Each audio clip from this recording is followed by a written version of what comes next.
Ka-Express, isang nakakabaliw na basketball experiment ang pag-usapan natin ngayon.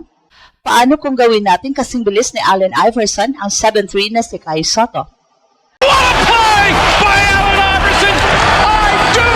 Well, hindi natin sinasabing biglang naging kasing bilis na talaga ni Iverson si Kai.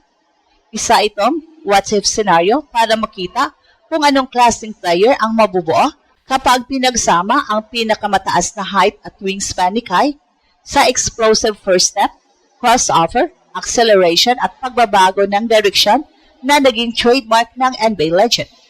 Isipin natin, nakuha ni Kai ang defensive rebound, hindi na kailangang ibigay agad sa front guard at siya mismo ang aarangkada, isang crossover sa gitna, isang mahabang hakbang papunta sa ring, tapos dunk bago pa makababa ang depensa.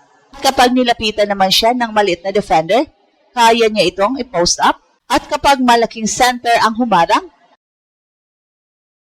dadaanan niya gamit ang bilis. Pero narito ang mas mahalagang tanong, kung mangyayari ito, automatic NBA player na ba si Kai? Well, hindi pa rin ganon kasimple. Kailangan pa rin ang shooting consistency, decision making, defensive positioning, stamina at kakayahang manatiling malusog. Pero ang elite quickness ang maaring mag-alis sa pinakamalaking tanong ng ilang scouts tungkol sa isang napakatangkad na center na kaya ba niyang sumabay kapag bumilis at lumawak ang court. Sa totoong buhay, patuloy pa rin naghahanap ang kampo ni Kai ng pinakamabisang ruta patungo sa NBA. Ang pinakahuling inulat na direksyon ay ang posibleng USNCAA stint, pero kailangan muna niyang makakuha ng amateurism reinstatement waiver dahil matagal na siyang naglaro bilang professional. Kaya ngayon, hindi lang natin bibilisan si Kai, bubuuin natin ang pinakamapanganib na version ng isang 7'3" Pinoy Giant. So bago natin lagyan ng Iverson speed si Kai, kailangan nating linawin kung ano ba talaga ang ibig sabihin ng pagiging quick like Iverson. Hindi lamang ito tungkol sa straight line speed, hindi sapat na babilis kang tumakbo mula baseline hanggang baseline. Ang tunay na sandata ni Allen Iverson ay ang kombinasyon ng unang hakbang, body control, reception, crossover at instant acceleration. Mismong si Iverson ay nagpaliwanag noon na ang pagiging epektibo ng crossover ay hindi lang nakasalalay sa bilis. Mahalaga ring mapaniwala, defender, na papunta ka sa isang direksyon bago ka biglang lumipat sa kabila. So ibig sabihin, sa ating eksperimento, hindi natin basta pinatatakbuhan ng mabilis si Kai, binibigyan natin siya ng guard level reaction time at pagbabago ng direksyon. Unang upgrade, grab and go offense. Sa normal na sistema, kapag nakakuha ng defensive rebound ang isang center, kadalasan ay hahanapin niya agad ang front guard. Pero ang Iverson speed version ni Kai, pwede siya mismo ang magdala ng bola. Dahil 7'3" siya, mataas ang kanyang release point at mahaba ang bawat hakbang. Kapag pinagsama ang mahabang stride at elite acceleration, napakahirap kalkulahin kung gaano kabilis niyang malalampasan ang unang linya ng depensa. Hindi na makapaghintay sa ilalim ng ring ang kalabang center.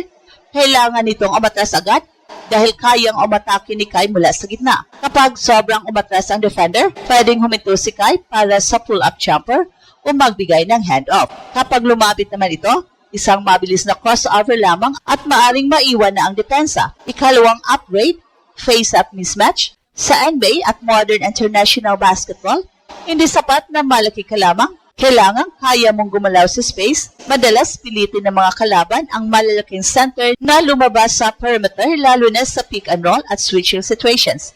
Pero kapag kasing bilis ni Iverson si Kai, mababaligtad ang problema.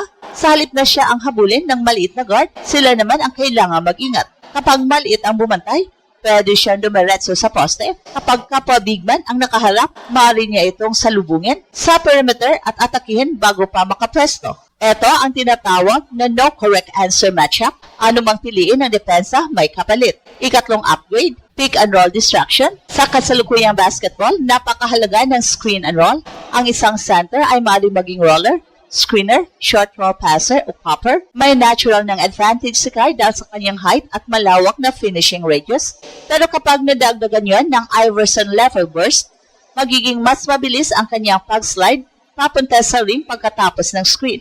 Isipin ang front guard na gagamit sa screen ni Kai. Kapag dalawang defender ang sumunod sa ball handler, biglang makakuha si Kai ng bola sa short roll. Sa normal na sitwasyon, maaari pang makahabol ang weak side defender. Pero sa versyong ito, isang mabilis na hakbang lang ni Kai ay nasa loob na siya ng restricted area. At dahil napakataas ng kanyang abot, hindi na rin kailangan laging tumalon ng todo. Maaring layup, floater, hook shot o lob finish ang ending. Ika-4 na upgrade, transition nightmare. Ang malalaking player ay karaniwang nauunang mapagod kapag paulit-ulit na pinapatakbo. Pero ang ating hypothetical version, hindi lamang mabilis si Kai, meron din siyang kakayahang kontrolin ang bilis. Kaya niyang mag-sprint, huminto, magpalit ng direction at muling bumilis. Dito magiging kakaiba ang kombinasyon. Ang defender ay hindi lamang humahabol sa isang mabilis na player, humahabol siya sa isang 7-3 target na pwedeng sumalo ng pasa sa taas ng ring. Kapag nagsara ang depensa, maaari ring bumukas ang mga shooter sa magkabilang sulok.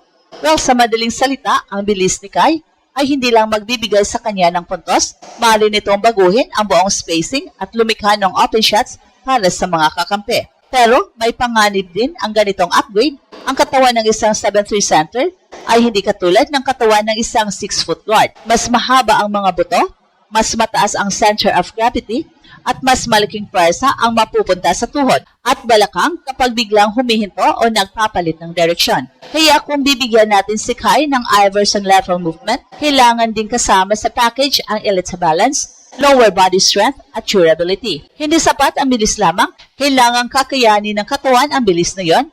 At dito pumapasok ang totoong hamon, paano gagamitin ang quickness nang hindi isinasakripisyo ang kalusugan at natural na bentahe ng pagiging giant.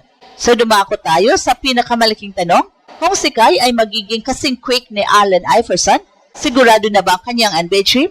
Well, ang sagot, lalaki ng husto ang kanyang pagkakataon, pero hindi pa rin ito automatic. Una, magiging napakahirap ng questionin ang kanyang mobility. Isa sa pinakamalagang pagsusulit para sa modern center ay kung kaya niyang manatili sa court laban sa mabilis at perimeter-oriented na lineup. Kapag mabagal ang paa ng isang big man, itatarget siya sa pick and roll, paulit-ulit siyang ipapaswitch sa guard hanggang mapresa ang coach na ilabas siya. Pero sa ating Iverson speed guy, hindi na siya madaling habulin. Kapag nag-switch siya sa isang guard, kaya niyang manatili sa harap nito. Kapag tinangka siyang daanan, ang haba ng kanyang mga braso at bilis ng recovery ay maaaring magbigay sa kanya ng pagkakataong humabol at mag-block. Kapag umatras siya sa drop coverage, kaya niyang mabilis na bumalik sa rolling center.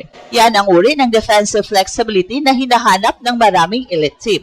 Ikalawa, magiging mas mapanganib ang kanyang sariling shot creation. Hindi na siya nakadepende lamang sa lob, offensive rebound o pasa sa ilalim. Maaari na siyang gumawa ng sariling opensa mula sa perimeter.